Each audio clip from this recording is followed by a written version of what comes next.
So are they cats? There's always one that falls. Hello fellow anime geeks, and welcome to another video in my quest to try everything I can get my hands on this 2020 spring season. Today I tried SHIRONEKO Project, and as usual I'll be organizing my thoughts by answering these 4 questions, and hopefully this can help you decide whether this is worthwhile for you or not. The mal tags were action, adventure, fantasy, and magic. And I would also say that this is very much an action fantasy. The pace is quick and very much about the fighting, and it's a completely different world with its own unique magic system. I was a bit apprehensive about this one. The source material is a game, and I find that those are kind of difficult to adapt to an anime. There's always a little bit of an awkwardness in the transition.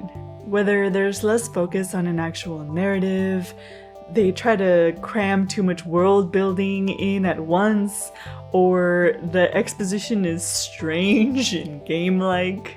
I mean, you wouldn't turn to your childhood friend that you spent all your life with and say, "Drop the formality, you know, we grew up together."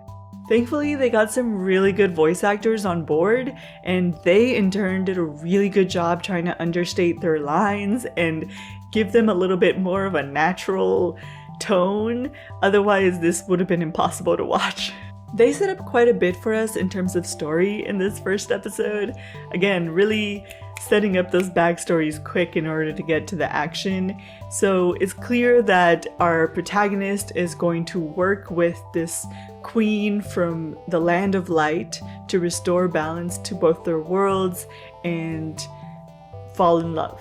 In this first episode, our protagonist became a candidate elect to rule a whole world from one encounter with a noble, and we still don't really know his name, which is all consistent with video game, I'm sure. Presumably, we are going to follow his training and consequent battles in order to fight his way up to defeat this current King of Darkness who's not keeping to the balance of the two worlds. The character designs are really nifty, as I'm sure they are in the game. Likewise, the music is really cool, and I think that the mixture of the components is pretty unique as far as story goes. There's the Romeo and Juliet romantic element. There's the fact that it's a completely different fantasy world with its own built-in magic system. But I don't think it's worthwhile for me. I felt a little awkward watching it. The quick pace and change of circumstances that normally I would wholeheartedly accept in a game, but felt a little different actually laid out for me in a narrative.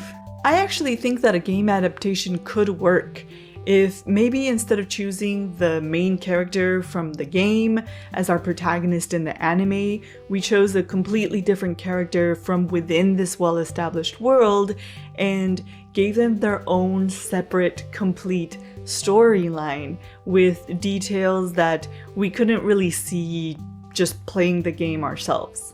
That being said, I have not played this game myself, so if you are a fan of the game series, you might actually enjoy this anime. Like I said, the voice actors were pretty good.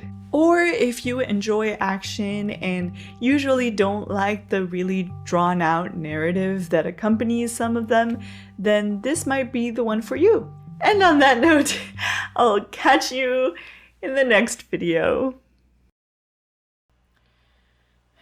Okay. Wait, they lost one. Where's the other one? But like, why are they cats?